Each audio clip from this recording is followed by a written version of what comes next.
오늘 하나님께서 우리에게 주신 말씀은 사도행전 5장 1절부터 11절까지 말씀입니다.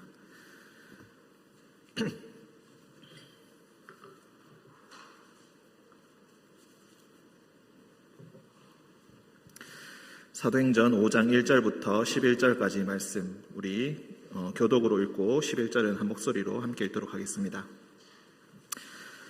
아나니아라 하는 사람이 그의 아내 삽비라와 더불어 소유를 팔아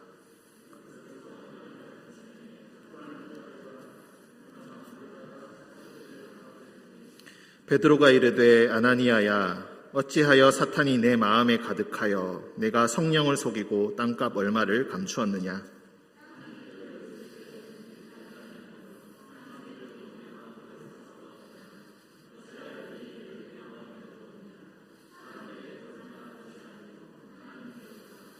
아나니아가 이 말을 듣고 엎드러져 혼이 떠나니 이 일을 듣는 사람이 다 크게 두려워하더라.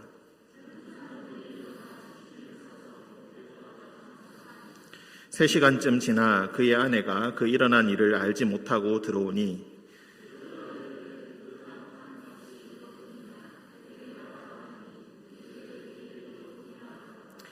베드로가 이르되 너희가 어찌 함께 꾀하여 주의 영을 시험하려 하느냐?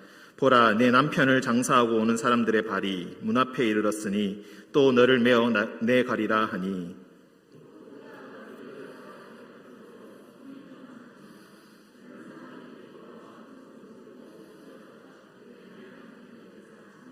함께 읽겠습니다. 온 교회와 이 일을 듣는 사람들이 다 크게 두려워하니라. 아멘. 잠깐 기도하겠습니다. 사랑과 은총의 주님, 말씀을 새롭게 보여주시고 깨닫게 하신 이 말씀이 진정으로 주님께서 주신 말씀이라면 주님 이 연약한 자를 사용하셔서 주의 말씀이 선포되게 하시고 모든 인간적인 연약함들이 가리워지는, 그리고 주님의 성령의 능력이 나타나는 그런 시간 되게 하여 주옵소서.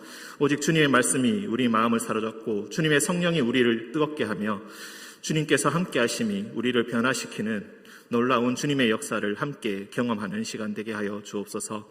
거룩하신 예수님의 이름으로 기도합니다. 아멘.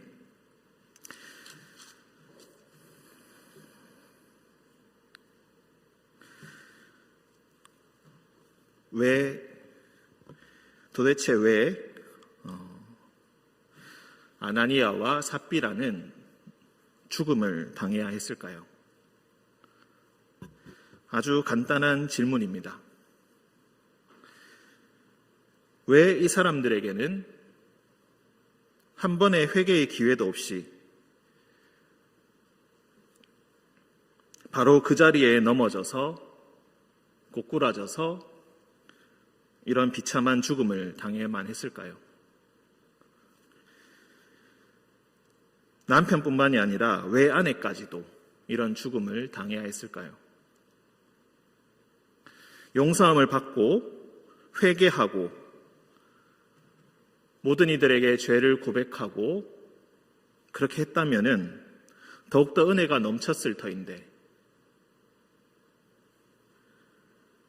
바로 이전까지 제사장들과 장로들과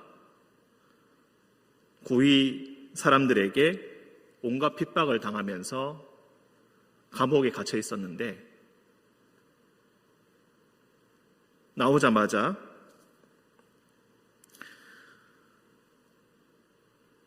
그 공동체의 가난한 자들을 위해서 전 재산을 팔아서 그의 발 앞에 두고 거짓말을 한번 했을 뿐인데, 어쩌면 이 아나니아와 삽비라 이 부부가 원한 것은 아주 조금의 존경심, 아주 조금의 명예였을지도 모르겠습니다. 그런데 놀랍게도 그들에게 이 조그만 명예가 허락되지 않았습니다. 그들은 성령을 속였다라는 준엄한 심판의 말씀과 함께 그 자리에서 죽음을 당해야만 했습니다. 왜 아나니아와 삽비라는 회개의 기회를 갖지 못하고 죽음을 당했을까요?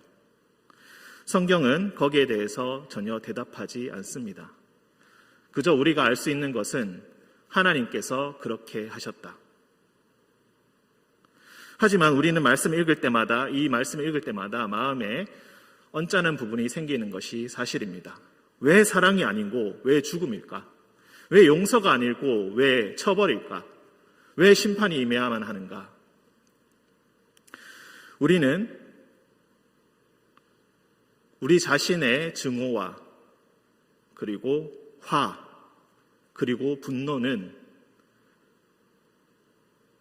너무나 쉽게 납득하고 넘어가면서 하나님의 진노와 하나님의 징벌과 하나님의 심판, 거기에 대해서는 왜 이렇게 해야만 했냐고 그렇게 하나님 앞에 감히 따지고 묻는 그런 생각을 하게 됩니다. 한 번쯤은 용서해 줄 수 있어야 될 텐데 어떻게 이렇게 매정한가라고 말입니다. 사실 이 질문에 대한 대답은 그저 정해져 있습니다. 하나님께서 하셨기 때문입니다. 그렇다면 하나님께서 말씀을 통하여서 왜 이렇게 가혹하게 이 부부를 다루셔야만 했는가? 우리가 질문하고 우리가 대답을 들을 수 있는 것은 그저 이것밖에 없을 것입니다. 우리가 이 사건의 의미를 이해하기 위해서는 성경의 앞뒤를 잘 들여다보아야만 할 것입니다. 왜 하나님께서는 이런 일을 그들에게 행하셨는가? 흐름과 맥락을 가지고 그리고 하나님께서 미래의 그 교회, 이 공동체, 예수 그리스도의 이름을 구주로 믿는 이 공동체, 이 교회에게 과연 무엇을 행하시려고, 어떤 의미를 가르쳐 주시려고 이런 일을 행하셨는지 우리 인간들이 그저 질문할 수 있는 것은 이것밖에 없습니다. 그렇다면 성경을 어디서부터 어떻게 자세히 들여다보아야 할 것인가? 가장 간단한 대답은 사도행전을 처음부터 끝까지 잘 살펴보는 것일 것입니다. 그리고 두 번째로 할 수 있는 것은 사도행전과 가장 밀접한 관계를 맺고 있는 예수 그리스도의 행적을 다루고 있는 누가복음을 자세히 보아야 할 것입니다. 약간의 이론이 있긴 하지만 누가복음과 사도행전이 한 작품, 한 책이라는 것에 한 작품이란 의견에 반대하는 사람은 그렇게 많지 않습니다. 누가복음이 일부, 예수님의 이야기, 사도행전, 사도들의 이야기 두 번째, 2부작으로 이루어진 이야기입니다. 그리고 그 예수님과 사도들, 그 제자들을 이끄는 공통점은 바로 성령님께서 그들을 이끌고 계신다는 그 사실입니다. 그래서 옛날부터 예수님께서 과연 이에 대해서 하신 말씀은 없었는가? 이것에 대해서 어떻게 말씀하고 계셨었는가? 이거는 그냥 갑자기 일어난 그런 일에 불과한 것인가? 아니면은 흐름과 맥락 속에서 어떻게 우리에게 가르쳐주고 계셔왔었는가? 이것을 살펴봄으로써 이 죄의 의미를 우리가 조금 더 깊게 새겨볼 수가 있고 이 의미를 더 잘 알 수 있게 될 것입니다. 사실 누가복음과 사도행전에는 자기의 소유를 어떻게 다룰 것인가가 가장 중요한 주제 중에 하나입니다. 오늘 말씀에서 바로 앞쪽을 보시면은 4장 36절과 37절을 보시면은 이 기부의 시작이라는 것이 바로 바나바로부터 시작됐다는 것을 우리가 알 수가 있겠습니다. 구브로에서 난 레위족 사람이 있으니 이름은 요셉이라 사도들이 일컬어 바나바라 번역하면 위로의 아들이라 하니 그가 밭이 있음에 팔아 그 값을 가지고 사도들의 발 앞에 두니라. 바나바는 모든 사람들에게 칭송을 받았고 공동체를 위로하는 자, 교회를 위로하는 자라는 칭호를 받게 되었습니다. 그런데 이를 보고 아나니아와 삽비라는 바나바를 따라서 똑같은 행동을 합니다. 어쩌면 자신들도 교회 내에서 바나바까지는 아니겠지만 어떤 칭호를 얻고자 했을 것입니다. 그런 명예를 얻고자 했을 것이고 공동체에 기여하는 자가 되기를 원했을 것입니다. 하지만 그 마음속에 전적으로 바칠 생각은 없었고 아마도 그 중에서 일부를 떼어서 자기에게 감춘 후에 거짓말을 했을 것입니다. 땅값 얼마를 감추었느냐 할 때 8절에 보시면은 삽비라의 대답 중에 예, 이것뿐이라 라는 대답이 있습니다. 원어상으로 이 문장을 보면은 네, 그 정도로 많습니다 라는 의미입니다. 이것밖에 없는가 라고 물었을 때 아닙니다. 그만큼 많습니다. 우리가 좀 많이 드렸습니다. 많이 바쳤습니다. 우리의 모든 재산을 팔았습니다. 이렇게 이야기하고 있는 것입니다. 그런데 바나바는 칭송받았고 이 부부는 죽음을 당했습니다. 우리가 우리에게 주어진 물질을 어떻게 사용할 것인가? 우리에게 주어진 소유를 어떻게 사용할 것인가? 이 땅에서 사용하는 그 모든 재산들, 그리고 우리가 누리는 것들, 우리가 누리는 명예들, 관계들, 그런 것들을 우리가 어떻게 사용해야 할 것인가? 예수님께서는 그것들에 대해서 꾸준히 우리에게 말씀해 오셨었습니다. 구약에도 이와 비슷한 이야기가 있습니다. 바로 여호수아에 나오는 아간의 이야기입니다. 여호수아가 가나안 땅에 진입하여서 여리고를 무너뜨렸습니다. 그저 성 밖을 돌기만 했는데도 여리고는 멸망하였습니다. 이번에는 아이성에 쳐들어가게 되었습니다. 여리고보다 훨씬 작은 성이었습니다. 작전도 매우 훌륭했습니다. 그런데 놀랍게도 패퇴하고 말았습니다. 왜 이런 일이 일어났는가 찾아보니 아간이라는 사람이 여리고에서 빼앗았던 재물들 중에 일부를 자신의 것으로 횡령하였다는 사실이 드러나게 됩니다. 그리고 그 가족들과 함께 그는 일가족들이 죽음을 당하는 그런 일들을 겪게 됩니다. 결코 역사에 없었던 일이 아니라 성경에서 이미 경험했던 이야기라는 것입니다. 우리는 또 누가복음 첫 4장에 예수님께서 시험 당하셨던 이야기를 잘 알고 있습니다. 사탄이 다가와서 속삭입니다. 40일 동안 굶은 예수님께 돌로 떡을 만들어 먹으라. 탑 위에서 뛰어내려라. 온 세상에 나에게 절을 하면 이 온 세상을 너에게 다 주겠다. 돈과 명예와 권력입니다. 인간들이 인간으로서 문명을 일으키고 늘 갈구해왔던 것들, 늘 마음속 깊이 갈망해왔던 것들, 인생의 모든 염려를 지우기 위해서 그것이 참으로 나에게 힘을 준다고 느꼈던 그 세 가지, 돈과 명예와 권력, 그것을 예수님께 내어놓고 그렇게 유혹했던 것입니다. 그런데 예수님께서는 그 모든 유혹을 하나님의 말씀으로 그것을 물리치시고 그 사탄을 쫓아내십니다. 시험에서 승리하십니다. 예수님께서도 아나니아와 삽비라가 겪었던 그 중에 하나인, 그 시험 중에 하나인, 가장 근본적인 시험 중에 하나를 이미 겪으셨고 그것에 대해서 승리를 거두셨다는 것입니다.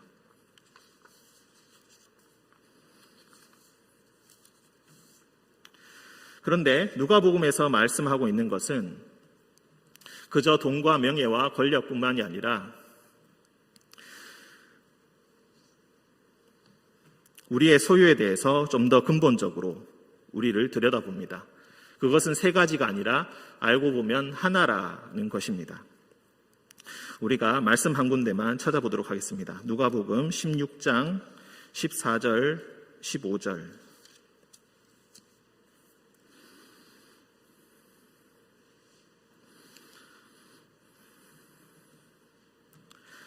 어제 새벽에 매일 성경을 통하여서 함께 묵상했던 그 말씀입니다.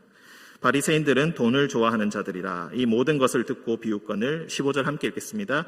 예수께서 이르시되 너희는 사람 앞에서 스스로 옳다 하는 자들이나 너희 마음을 하나님께서 아시나니 사람 중에 높임을 받는 그것은 하나님 앞에 미움을 받는 것이니라. 아멘. 문맥이 이상하지 않습니까? 돈을 좋아하는 자들이라고 했는데 예수님께서 말씀하시는 것은 명예에 대해서 이야기하고 있습니다. 사람들로부터 옳다함을 받는 것에 대해서 이야기하고 있습니다. 사람 중에 높임을 받는 것에 대해서 이야기하고 있습니다. 돈이라는 것과 명예라는 것, 권력이라는 것을 하나로 보고 있다는 것입니다. 돈을 필요로 하는 이유가 무엇인가? 왜 돈을 갖고자 하는가? 돈을 좋아하는 스스로를 깨닫지 못한 채 예수님의 말씀을 비웃고 있는 이 바리새인들에게 너희는 사람 앞에서 스스로 옳다 하는 자들이구나. 하지만 하나님께서는 이미 너희의 마음을 알고 계신다. 너희가 사람들 중에 높임을 받고자 하는데 너희의 마음이, 너희의 정신이 온통 팔려 있구나. 그것은 하나님 앞에 미움을 받는 것이다. 어쩌면 이 말씀에서 결정적으로 우리에게 말씀해 주셨습니다. 이미 우리에게 가르쳐 주셨습니다. 돈을 갖고자 하는 것, 명예를 갖고자 하는 것, 그 모든 것들은 하나이며 너희가 매일마다 염려하며 탐하는 그런 것들이 아닌가. 우리의 소유라는 것은 단순히 우리의 재산뿐만이 아니라 우리의 명예에 관한 욕구도 소유이고, 우리가 가진 신분도 소유이고, 우리가 가진 직분도 역시 소유가 되는 것입니다. 말씀을 한 군데 더 보겠습니다. 앞쪽을 넘겨보시면은 14장 34절 35절에 소금에 관한 말씀이 나옵니다.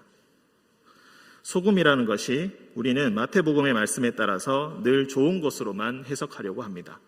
너희는 세상의 소금이다 라고 했던 마태복음의 말씀에 따라서 우리는 소금이 좋은 것이다. 여기서도 소금은 좋은 것이다 라고 이야기하고 있습니다. 하지만 팔레스타인의 소금은 다른 곳의 소금과 달라서 일정 시간이 지나면은 그 짠맛을 잃어버리게 됩니다. 그 짠맛이 없어지고 나면은 썩지 않는 성질을 가지고 있기 때문에 거름에도 사용할 수가 없어서 아무짝에도 쓸모없는 물건이 돼버리는 것입니다. 그 소금이라는 것은 한마디로 시간이 정해져 있습니다. 일정한 시간 동안은 아주 가치 있는 것입니다. 세상에 무엇보다 가치 있는 것입니다. 솔트라는 말이 샐러리의 기원이라는 것을 우리는 상식으로 잘 알고 있습니다. 그것은 이미 옛날에 로마 군인들에게 월급을 지급할 때 소금으로 지불했다라는 기록을 통해서도 우리가 잘 알 수 있습니다. 여기서 말하는 소금이라는 것은 우리가 일반적으로 말하는 세상의 소금을 이야기하는 것이 아니라 잠시 누릴 수 있는 좋은 것입니다. 그런데 죽고 나면은 그 소금이 무슨 소용이 있습니까? 짠맛을 잃고 나면은 아무 소용이 없는 것입니다. 이 세상에 우리가 가지고 있는 물질적인 소유와 명예와 그 모든 재산들은 우리 시간이 지나버리면은 아무짝에도 쓸모없는 것에 불과하다. 우리가 살아있는 동안에는 좋은 것이고, 살아있는 동안에 우리의 염려를 지워주고, 살아있는 동안 우리에게 영생을 줄 것처럼 이야기하지만 그것들은 우리에게 어떤 것도 주지 못한 채 그저 시간이 지나가면은 없어져 버리고 말 것. 오히려 세상 그 무엇보다 쓸모없는 것. 그래서 그저 바닥에 던져져서 밟힘을 당할 뿐인 그런 것에 불과하다는 것입니다. 소금이라는 것은 한마디로 자신의 소유를 의미하고 자신의 재산을 의미하는 것입니다. 그것을 기억하라는 것입니다. 그것은 하나님께서 세상의 모든 것을 창조하셨는데 인간들이 그것을 모르고 태양을 숭배하고 나무와 돌을 깎아서 우상을 만들어서 숭배하듯이 그것 역시 하나님께서 만든 피조물에 불과하며 그것들은 너희에게 어떤 것도 가져다 주지 못할 것이다. 잠시 마음의 안식을 갖다 주고 잠시 착각을 가져두고 잠시 환상을 가져다 주지만 결국 그것들은 썩고 말 것이며 오히려 썩지 않아서 아무짝에도 쓸모가 없게 될 것이다. 예수님께서는 그렇게 말씀하셨습니다. 그래서 예수님께서는 불의한 청지기 비유를 통해서 말씀하십니다. 재물은 불의한 것이다. 불의의 재물로 친구들을 사귀라. 너에게 돌려줄 수 없는 사람들, 너에게 베풀 것이 도저히 없는 사람들, 그런 사람들에게 너의 재물을 베풀어라. 그렇게 하면은 하늘에 많은 보화가 쌓일 것이니 하나님께서 그것을 보고 너에게 갚아 주실 것이다. 하지만 너희가 만일 그것으로 말미암아 명예를 얻고 칭찬을 얻고 사람들에게 칭송을 받는다면 그것으로 끝. 너희의 선행의 결과는 그것으로 끝이다. 그러니 기억하여라. 너희들은 너희에게 갚아줄 수 없는 사람에게, 우리가 흔히 말하는 낭비라고 하는 쓸모없는 투자, 실패하는 그 투자를 통하여서 사람들을 섬기고 사람들에게 투자하고 낭비라고 생각되는 방식으로 너희들의 재산을, 그 불의한 재산을 주어라. 그렇게 하면은 그 불의의 재산을 현명하게 다루는 가장 유일한 방법이 될 것이다. 예수님께서는 이 세대의 아들들이 빛의 아들들보다 재산을 다루는데 더 낫다라고 이야기하십니다. 불의한 청지기와 같은 사람들이 예수를 알지 못하고 하나님을 알지 못하는데 재산을 쓰는 방식을 보니까 빛의 아들들이 누구입니까? 교회 다니는 사람들입니다. 예수 그리스도의 제자된 사람들입니다. 제자된 사람들이 돈을 쓰는 것보다, 재산을 사용하는 것보다 훨씬 낫더라는 것입니다. 그것을 보고 배우라고 오히려 예수님께서는 충격적이게도 말씀해 주셨던 것입니다.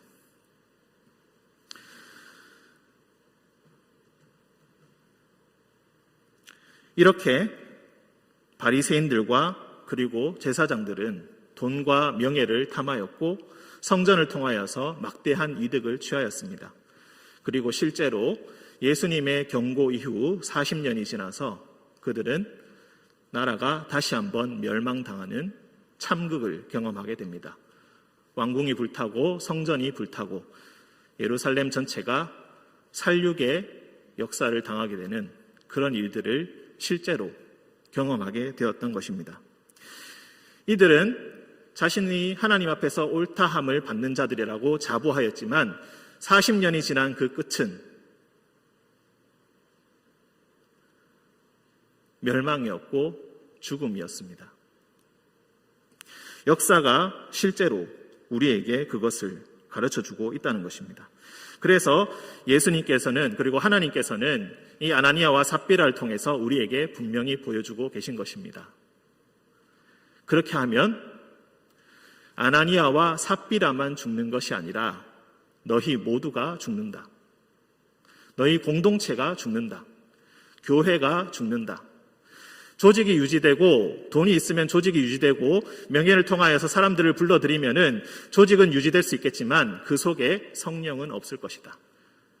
너희들은 성령을 속이는 자가 될 것이고 그 안에 어떠한 생명도 느낄 수가 없을 것이다. 그저 돈과 명예를 탐하는 자들이 모인 그런 집단에 불과하게 될 것이다. 그렇게 준엄하게 말씀하고 계십니다. 그래서 한 번의 기회도 없이 냉정하게 그 싹을 잘라내고 계신 것입니다. 한 번쯤 눈 감아줄 수 있지의 문제가 아니라 그것이 우리의 영혼을 파고들면은, 그 명예에 대한 욕심이 우리를 파고들면은 그것은 우리에게 결국에는 가장 비참한 죽음을 가져다 줄 것이기 때문에 그런 것입니다. 말씀에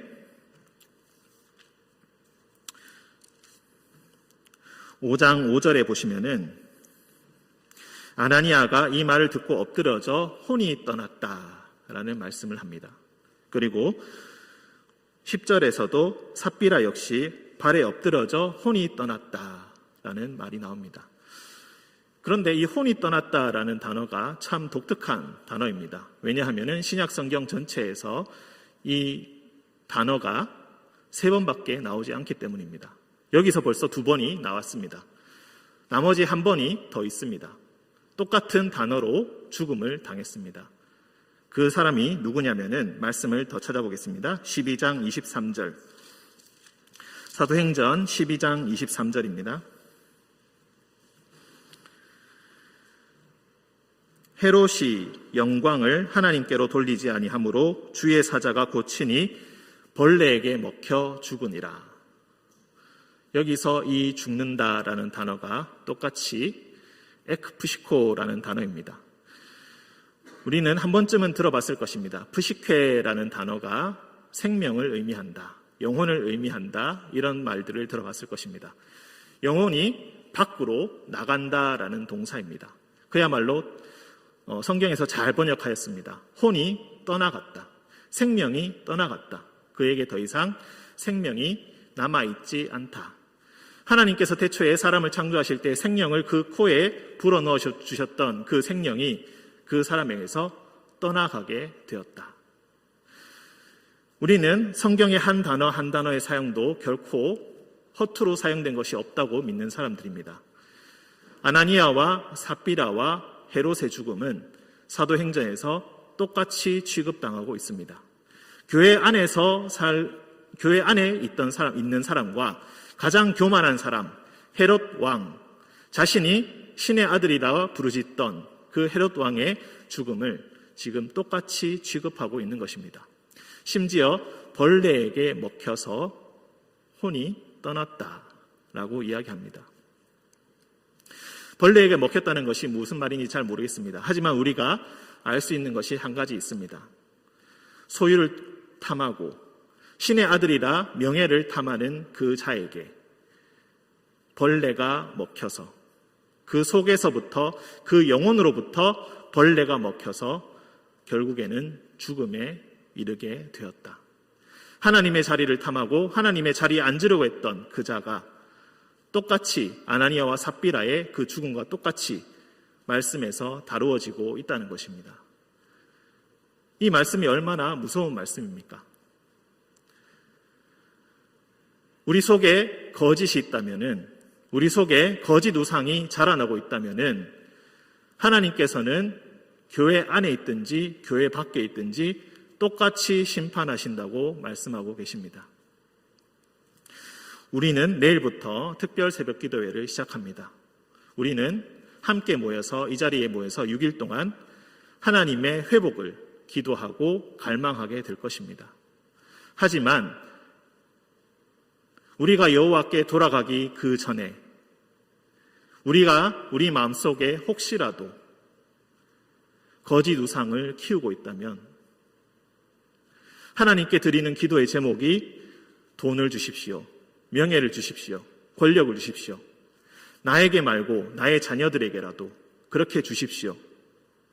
하나님의 나라는 뒷전이고 만약 그것들만 따르고 있다면은 헤롯의 나라에서 가장 귀하다고 여겨지는 그 세 가지 요소들을 우리 눈앞에 두고 계속해서 기도하고 있다면은, 그것의 회복을 이야기하고 있다면은 우리는 결국 벌레에게 속으로부터 먹혀 들어가 혼이 떠나는 죽음, 혼이 떠나는 심판을 경험할 수밖에 없을 것입니다. 예수님은 이전부터 계속해서 말씀하여 오셨었습니다. 그것들이 너희를 죽음에 이르게 할 것이라고. 그리고 그것들을 버리고 나를 따라 자기를 부인하고 십자가를 지고 나를 따라오너라.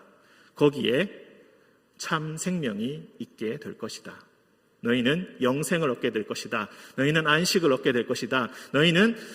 너희가 그토록 갈망하던 가장 좋은 것을 그때에야 얻게 될 것이다. 그러니 십자가 뒤에 감추어진 부활의 영광을 바라보고 이 세상의 것들에 눈 돌리지 말고 예수 그리스도의 십자가를 굳게 붙잡으라고 우리에게 말씀하고 계신 것입니다. 하나님이 어떻게 심판하실지 우리는 알지 못합니다. 우리가 알지 못했다고 변명할 사이도 없이 넘어져서 바로 죽음을 당했던 아나니아와 삽비라가 어쩌면 우리 자신이 될 수도 있습니다.